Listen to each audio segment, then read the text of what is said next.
What happens when one of the most beloved musicians on Earth walks into a morning talk show expecting warmth and instead finds himself under attack?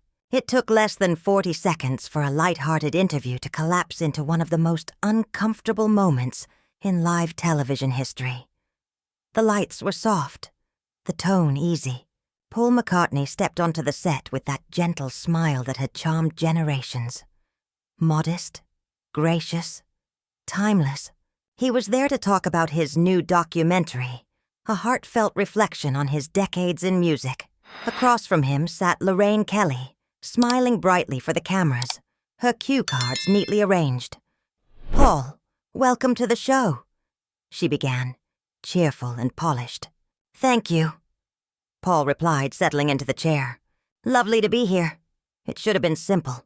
But then came the turn. "So," Lorraine said, glancing down at her notes, "you've had an extraordinary career, though some people might say you're just trying to stay relevant at this point." The air shifted. The smile on Paul's face dimmed just slightly. "Well," he said calmly, "I'm just doing what I love. Making music for the people who still enjoy it." Lorraine leaned back, crossing her legs. "Right, but you're in your 80s now. Don't you think it's time to let the younger generation take over?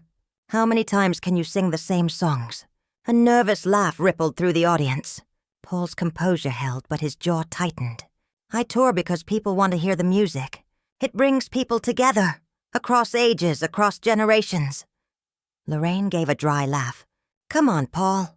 They come for nostalgia, not for anything new.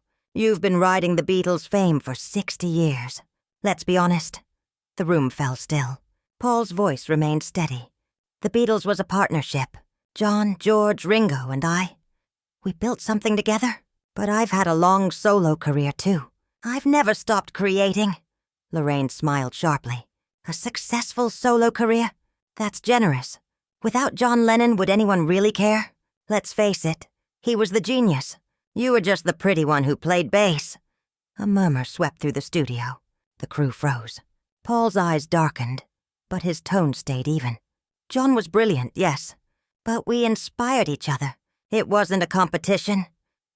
"Oh, please," Lorraine said, flipping her cards. "Everyone knows John was the soul of the Beatles. You were just lucky to be there." That word, lucky, hung in the air. Paul leaned forward. "We played in tiny clubs for years, worked day and night. Luck didn't get us here. Work did." But Lorraine wasn't finished. "Let's talk about your personal life," she said, voice suddenly colder. 3 marriages? 4? I lose track. Not exactly the model of stability, is it?" Paul's face tightened. "That's not what I'm here to discuss." "Oh, it's all fair game," Lorraine said lightly. "You chose fame. The public deserves honesty. Behind that nice guy image, maybe you're just another celebrity who can't keep it together." Paul's patience finally thinned. "I've lived, I've loved, I've lost, like anyone else. But you don't get to sit there and reduce my life to gossip." The tension was unbearable. The audience held its breath. Lorraine smirked. "Touchy, aren't we? Maybe that's why people say you've lost your edge." That was it. Paul exhaled slowly, stood up and looked around the studio. Calm, composed, unshakable. "You know," he said quietly, "I came here to talk about music, about something good. But if this is what passes for journalism now, you can finish the show without me." He set his microphone on the table and walked off the set. No raised voice, no anger, just quiet dignity. Lorraine tried to laugh it off, but the silence that followed was deafening. The legend had left the building, and the host's career would never recover. "But again," Paul said firmly, "this has nothing to do with the documentary." Lorraine gave that sharp, mocking laugh again. "The documentary, right? Another vanity project where you get to rewrite history and paint yourself as the hero. Tell me, did you pay people to say nice things about you? Because honestly, I can't imagine anyone genuinely believing you're as important as you think you are. Paul rose abruptly, his mic cable tugging as he stood. I've had enough of this. I came here for a professional interview, not to be insulted and attacked. Oh, sit down, Lorraine snapped, waving her hand dismissively. Don't be such a baby. Can't handle a few tough questions? Pathetic. These aren't tough questions, Paul said, his voice trembling with controlled anger. This is cruelty dressed up as journalism. You're not looking for truth. You're looking for humiliation. Lorraine shot to her feet too, her face flushing red. How dare you question my journalistic integrity? I've been doing this for years. I've interviewed prime ministers, world leaders, important people. You're just a has-been musician who should be grateful I even agreed to have you on my show. Grateful? Paul repeated, incredulous. You should be grateful. I've spent my life creating music that's brought joy to millions. I've contributed to culture, to connection, to something real. What have you done besides sit in that chair and tear people down? The crew froze. The control room went silent. Lorraine's voice cracked as she shouted, Get out! Get out of my studio right now. I'm already leaving, Paul said, removing his mic pack and setting it gently on the chair. I don't need to stay here and be treated like this. I've faced real hardship in my life, real loss, and I won't stand here while you try to strip away my dignity. You're nothing without the Beatles, Lorraine screamed after him. A footnote in history pretending to be a legend. Paul stopped near the edge of the set and turned back. His voice was quiet, calm, but devastating. You know what the saddest part of this is? You could have had a lovely conversation. You could have talked about the music, the stories, the people, but instead you chose to be bitter and small. That says everything about you, and nothing about me. Don't you dare lecture me! Lorraine snapped. I built this show from nothing. I earned this seat. And you've just thrown it all away, Paul said softly. Because this, right here, this is what people will remember. Not your years of work, not your other interviews. Just this moment, where you forgot what basic decency looks like. Lorraine folded her arms, defiant. The public will side with me. They'll see you for the entitled celebrity you are, walking out when things get difficult. Difficult? Paul shook his head. You mocked my marriages, my age, my work, my life. If you think that's journalism, then you've lost touch with reality. Security, Lorraine barked. Escort this man out. I'm going, Paul said, heading toward the exit. I don't need an escort. I know the way. He paused by the door, turning back one last time. I hope you think about what happened here today, Lorraine, because you've hurt yourself far more than you've hurt me. He walked out. The door closed softly behind him. Silence. Lorraine stood frozen, breathing hard, waiting for someone to say something, for someone to back her up. But no one did. The crew avoided her eyes. The producer, a veteran in her 50s, stepped forward slowly. Lorraine, she said quietly. That was completely out of line. Out of line? Lorraine snapped, voice rising. I was doing my job, asking the hard questions nobody else dares to ask. You weren't interviewing him, the producer said flatly. You were bullying him. There's a difference between being tough and being cruel. You crossed that line 5 minutes in.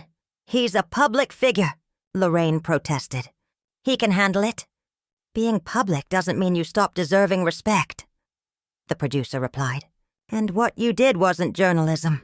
It was spite. Lorraine looked around the studio, desperate. Someone agree with me. I can't be the only one who thinks Paul McCartney's overrated. For a long moment, there was only silence. Then one of the cameramen, an older man who'd worked on the show since the beginning, finally spoke, his voice low but firm. Maybe he's overrated, he said. But he handled himself with grace. And you didn't. My mum loves Paul McCartney, the cameraman murmured. She's going to be heartbroken when she hears about this. Oh, for heaven's sake. Lorraine scoffed, rolling her eyes. "It's just Paul McCartney. There are plenty of other musicians in the world." "Not like him," the cameraman said quietly. "He's special. And you treated him like garbage." Lorraine turned sharply toward the producer. "So? Are we going to air this or not?" The producer didn't answer immediately. She was already on her phone, her tone hushed but tense. "I'm speaking with the network right now." She looked up, her expression grim. "Lorraine, I'll be honest. This is bad. Really bad." "It's just one interview," Lorraine said quickly, forcing a laugh that didn't sound convincing. "It'll blow over." The producer lowered her phone. "You called Paul McCartney talentless. You mocked his marriages, his age, and implied he only mattered because of John Lennon. Do you honestly think that's going to blow over?" For the first time, Lorraine's confidence faltered. A flicker of doubt crossed her face. "I was just trying to make good television. People like drama." "There's drama," the producer replied evenly. "And then there's watching someone be cruel to a beloved figure for no reason. You've been in this business long enough to know the difference." Lorraine slumped into her chair, staring at the floor. "He provoked me. Did you see how he was looking at me? He was looking at you," the producer said, "like someone who couldn't believe what he was hearing. And honestly, neither could I. What were you thinking?" "I thought," Lorraine began, but her voice trailed off. "I thought it would make me look strong, like a real journalist who doesn't coddle celebrities. Instead," the producer said bluntly, "you looked like a bully, and the network's already getting calls. Someone in the audience must have tweeted about it." Lorraine's hands began to shake. "What kind of calls?" "Complaints," the producer said. "A lot of them. And that's just from people who were in the studio." Her phone buzzed again, and she sighed. "We're pulling the segment. It's not going to air." "You can't do that," Lorraine shot back. "That's my show." "It's also the network's reputation," the producer replied. "And they're not about to broadcast footage of you humiliating Paul McCartney on live television. The backlash would be enormous." Lorraine stood up, pacing. "This is ridiculous.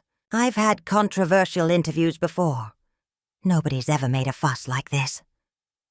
"Because those interviews were with people who deserved tough questions," the producer said. "Politicians, public figures in scandals. Not an 80-something musician promoting a documentary about his career. There was no controversy here, Lorraine. You created one." Lorraine's voice was small now. "So what happens next?" The producer looked down at her phone as another message came in. "The network wants to see you, immediately." Lorraine's face drained of color. "They're going to fire me, aren't they?" "I don't know," the producer said carefully. "But I wouldn't want to be in your position right now." She hesitated. "For what it's worth, you've had a great career. You're talented, but today you forgot the most important rule of interviewing. Respect your guest, especially when asking the hard questions." "I just wanted to be memorable," Lorraine whispered. "Well," the producer said, gathering her notes, "you succeeded, just not in the way you hoped." The studio began to empty. Crew members packed up equipment in silence, avoiding her eyes. Lorraine stood alone under the harsh studio lights, staring at the empty chair where Paul McCartney had sat only minutes ago. "This was supposed to be a good day," she said softly, her voice cracking. But it wasn't. It was the day Lorraine Kelly let ego eclipse empathy. The day she mistook cruelty for courage and paid the price.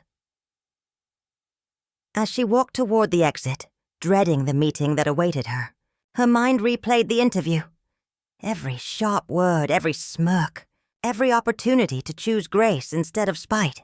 And she saw, too late, every moment where she could have turned it all around. Meanwhile, Paul McCartney had already left the building. The staff, visibly shaken and apologetic, had offered him coffee, a quiet room, anything to make amends. He'd simply smiled and declined. Sitting in the back seat of his car as it wound through London traffic, Paul gazed out at the city he'd known for so long. He wasn't angry, just tired. Tired of the cynicism, the need some people had to tear others down. But beneath that exhaustion was something steadier. Relief. Relief that he'd stood his ground. Relief that he hadn't met cruelty with cruelty. There was dignity in walking away, he thought.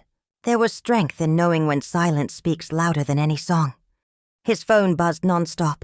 Messages from his manager, his publicist, old friends, even fellow musicians who'd already heard whispers of what had gone down. The story was spreading with wildfire speed, just as the producer had warned. But Paul wasn't anxious. He'd been through storms before, and he knew the truth always surfaced in time. Anyone who saw the footage, if it ever made it out, would know exactly who had been out of line. "You all right, Paul?" his driver asked gently, glancing back through the rearview mirror. Paul smiled faintly. "Yeah, I'm all right. Just another day in the life, I suppose." The driver chuckled. "My sister works at that studio. Said you handled yourself like a gentleman. Everyone there felt awful about how it went." Paul nodded softly. "I appreciate that. I tried to stay calm, though I'll admit, I probably let my frustration show a bit." "She deserved it," the driver muttered. "Begging your pardon, sir, but she did." Paul didn't answer. It wasn't in his nature to tear someone down, even now. Instead, his thoughts drifted to the documentary. The reason he'd agreed to the interview in the first place. It was meant to be a reflection on creativity, on love, on the shared language of music. That's what mattered. Not one bitter encounter with someone who'd mistaken provocation for journalism. Back at the network headquarters, Lorraine Kelly sat in a glass-walled conference room, facing 3 stern executives. The tension in the air was heavy enough to choke on. "Do you understand the gravity of what happened today?" one of them asked coldly. Lorraine nodded, her bravado long gone. "I do. I made a mistake." "A mistake?" another snapped. "You humiliated one of the most beloved figures in music history on live television. Our switchboards are melting down. Social media is a firestorm. This isn't a mistake, Lorraine. This is a crisis." "I know," she murmured. "I don't know what came over me. I thought if I pushed hard enough, it would make for compelling TV. Why him?" the third executive pressed. "Why Paul McCartney, of all people?" Lorraine hesitated, then spoke quietly. "I think I just wanted to prove I still mattered, that I could create a viral moment. But I went about it the wrong way," the first executive sighed. "Yes, you did. And now we're left to clean up the fallout." Silence filled the room. Lorraine could feel the weight of it pressing down on her chest. "We're suspending the show," one of them finally said. "Indefinitely. We need to assess the damage." "And me?" Lorraine asked, though her voice barely rose above a whisper. "We'll be in touch," came the reply. "The cold, unmistakable code for you're finished." Lorraine stood, hands trembling slightly. "For what it's worth," she said, "I truly am sorry. Not just to the network, but to Mr. McCartney. He deserved better." The executive said nothing. She walked out of the conference room, through the familiar hallways she'd once ruled with confidence, and out into the cold afternoon light. Everything felt distant. The hum of traffic, the chatter of pedestrians, the sound of her own footsteps. It hadn't fallen apart in a single day, she realized. It had been unraveling slowly. The pride, the insecurity, the hunger to be relevant. She'd let her ego take the wheel, mistaking cruelty for strength. And now, she was left with the wreckage. Across town, Paul sat in his home studio, a cup of tea by his side, and his old Hofner bass resting across his knee. His fingers found the strings instinctively, playing soft, familiar chords that steadied his spirit. He wasn't thinking about Lorraine Kelly or the interview. Just the music, because that was who he was, not the target of someone's frustration, not a has-been chasing old glory, but a man who had spent his life creating something beautiful and sharing it with the world. That was his legacy. That was what endured. As evening settled over London, two very different souls reflected on the same event from opposite ends of the moral spectrum. One had stood calm in the face of cruelty and walked away with his dignity intact. The other had surrendered to ego and watched her career crumble in the space of 39 brutal seconds. It was a reminder that words have weight, that how we treat others defines us far more than what we achieve. Lorraine Kelly had learned that truth the hard way, in front of millions, with no way to rewind or erase it. All she could do now was live with the consequences. But Paul McCartney didn't need her apology. He had his music, his family, his fans, and a lifetime of joy that no interview could tarnish. He'd seen far darker days and survived them all. This was just another storm. And like every storm before it, he'd move through it and keep playing, keep creating, keep being.